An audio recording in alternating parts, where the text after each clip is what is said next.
Hey everyone, Brian Zane here with my review for NXT for August 3rd, 2021. Man, I can't believe it's August already, how fast the year has flown by. One little note I want to say before I get into this. I know a lot of people have been asking for the last 2 weeks in the comments section. They've noticed the beard coming back, usually out of laziness because I haven't shaved for a couple of days. Is the beard coming back? People are asking. Well, I'm happy to report, as of this weekend, the beard is officially back on. So in about 4, 5, 6 weeks, you're going to see this bad boy come to full fruition, and it's going to be great. But until then, as always, like what you like, don't be a dick. The show begins with a grudge match as Legato Del Fantasma take on Hit Row. Commentary saying that Hit Row have stayed true to themselves, which is why there's this groundswell of fan support, is a very nice way of saying we meant for them to be bad guys when they first debuted, but we accidentally made them too hip and cool, so now the fans actually like them. It's a good match here, some good back and forth. Top Dolla's hot tag near the end though. I'm surprised at how flat of a reaction it gets from the fans. It seems, just from the way I'm listening to it.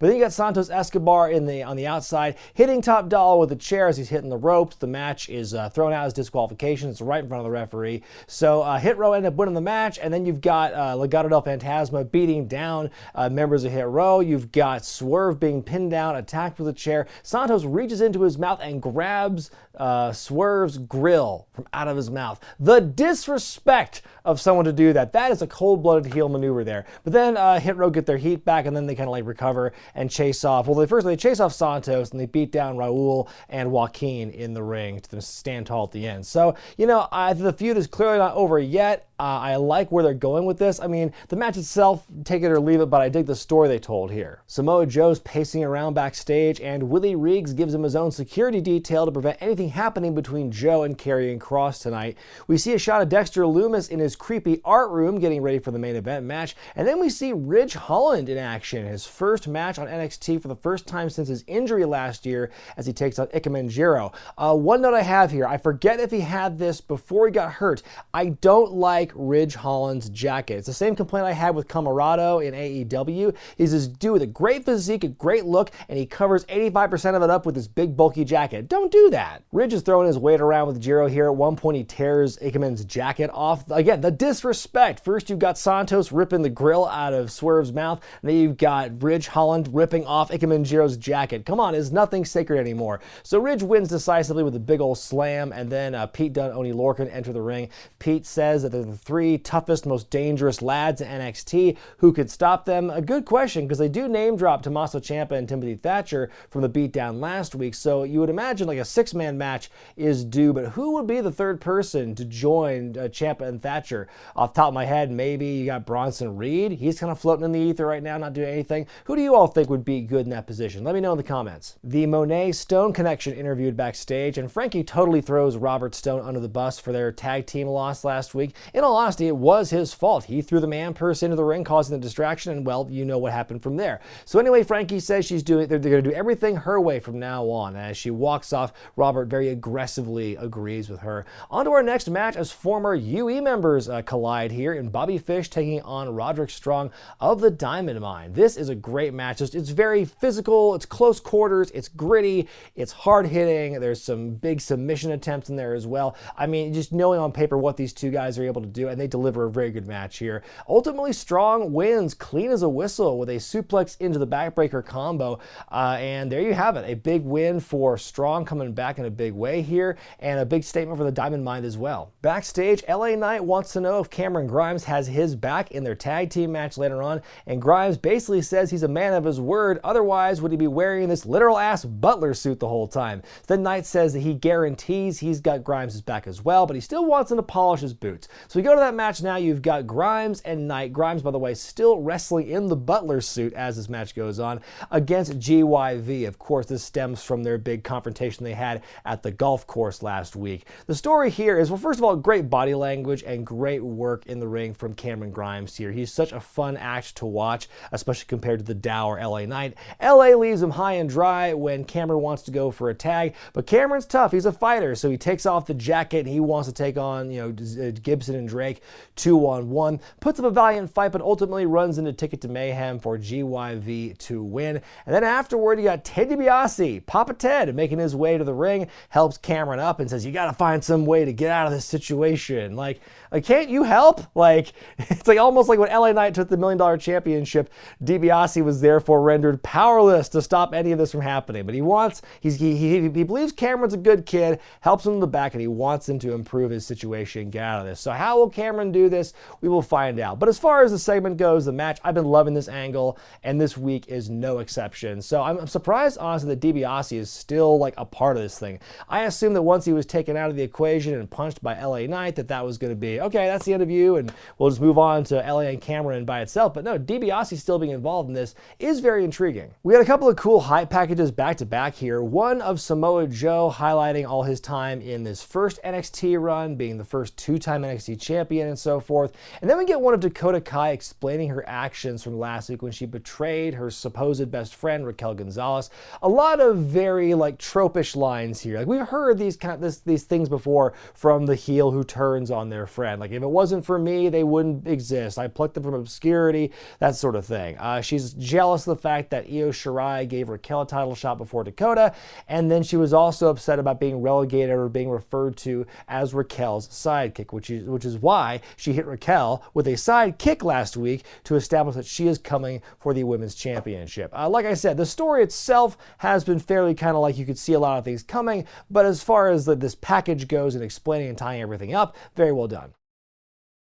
The Garganos are interviewed, and Johnny and Candice say they know what's best for their, adopted daughter, Indi Hartwell, and they say they're going to end Index for good. Then we get an injury update on Adam Cole after what Kyle O'Reilly did to him last week, and we find out that next week there's a face-to-face with the two of them, with Willie Reeves as the moderator. On we go to our final matchup in the Breakout Tournament first round action, Trey Baxter taking on Joe Gacy. It's a classic strength versus speed matchup here. Gacy is a harder hitter and weighs a lot more than Baxter, and that's the story here. He just beats down Trey for a lot of this matchup, but Trey is very valiant in his comeback, does a lot of flippy-doos, flips and dips to make his big comeback. Ultimately, it's a 450 stomp off the top to win the match and advance to the second round. He will be taking on Odyssey Jones. The match was okay. You get a bit of a taste of what each guy can do, but beyond that, nothing really special. Odd couple vignettes. They're great usually, and this one is no exception. If you got Zoe Stark and Eo Shirai, who I have to keep reminding myself are the current NXT Women's Tag Team Champions, having lunch together at a Japanese restaurant. And the story here is that Zoe believes that she and Eo can form a bond as tag team partners. They better, because as I just said, they are the champions. But the joke here is that Eo is delivering her order to the waitress in Japanese, and Zoe doesn't know what she's saying, which is fine. I'll have what she's having. But she's out of her depth because it's all this like sushi and like raw squid and everything. She doesn't know what wasabi is. And so Zoe is being tortured trying to eat this food while Eo's just chowing down. And then in the end, Eo makes Zoe foot the bill. Good little story here, continuing it on. I like to see more vignettes and more angles play out, kind of out in the field with the lady wrestlers. We don't see a whole lot of that, honestly, I feel. I think a lot of the emphasis on these like story and these character building vignettes often happen just between the dudes. So to have like the women actually get a storyline, again, even though they are the women's tag team champions and they don't have like a tag team to go against right now, it's good for what it is. Indi Hartwell interviewed backstage about the love her or lose her match later on. Who is she rooting for? Family or true love? She says it's very complicated, but she wants to let everyone know that Dexter is just misunderstood. We go back to the announce team where they're talking about the show, and suddenly the champion, Karrion Kross, just barges in, grabs a microphone and gets on the table, calls out Samoa Joe, and once again asks who provoked who. Joe gets out there. He's held back by the security guys, but he beats them all up as Kross makes his escape. He makes one of the guards tap out or just choke out in the coquina clutch, and he looks at the camera and says, "Kross, I'm coming for you." Then he goes, "Wah!" And that's how we end the segment. I have to say, as much as I'm trying to not let it affect me, the last few weeks of how Karrion Kross has been presented on Raw is creating a bit of a downer for me, or a bit of a damper, as it were, on this angle. Like, even if I wasn't paying attention to what was going on Raw and I had no idea what Kross was doing on there, feuding with Keith Lee and whatnot, / Jeff Hardy, it's like, Am I pumped for this match right now?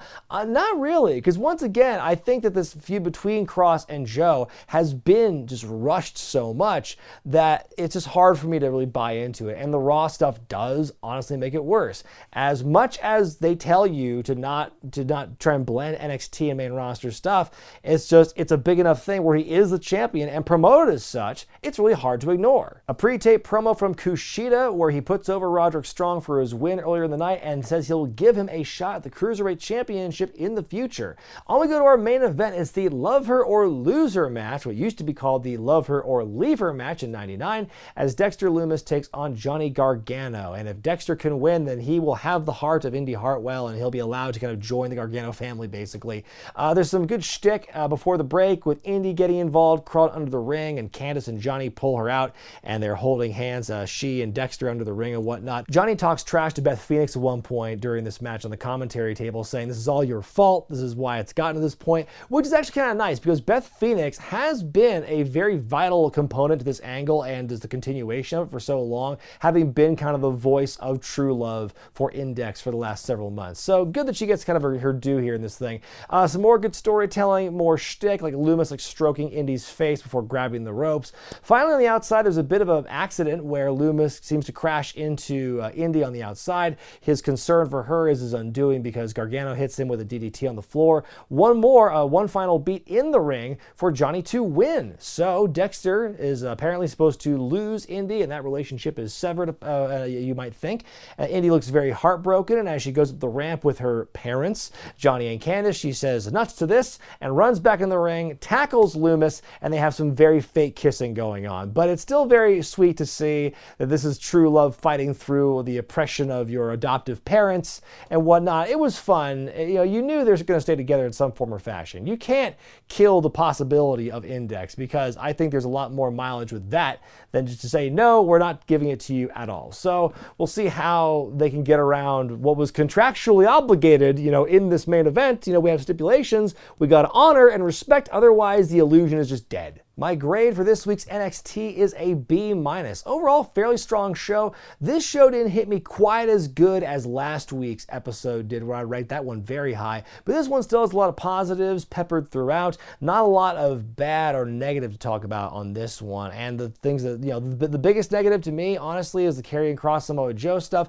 But that has less to do with NXT than it does with Raw. So I'm not really going to hold it against NXT, try as I might. But anyway, that's going to be my review for this week. Due to unforeseen circumstances, there will be no Dynamite review on Wednesday. I'm going to attempt to do it on Thursday morning, so keep your eyes peeled for that. And due to a separate circumstance, the This Week in Regret podcast will be moved back to Friday instead of Thursday. So it's a bit of a mishmashed week, I have to admit, but please give me some patience. Thank you very much for your understanding, as this week it's a bit jumbled up. But don't worry, because the worst pop culture tie-ins in Wrestling Countdown still happening on Wednesday morning, so do check that out. But until then, folks, I'm Brian Zane, and I'll see you next time.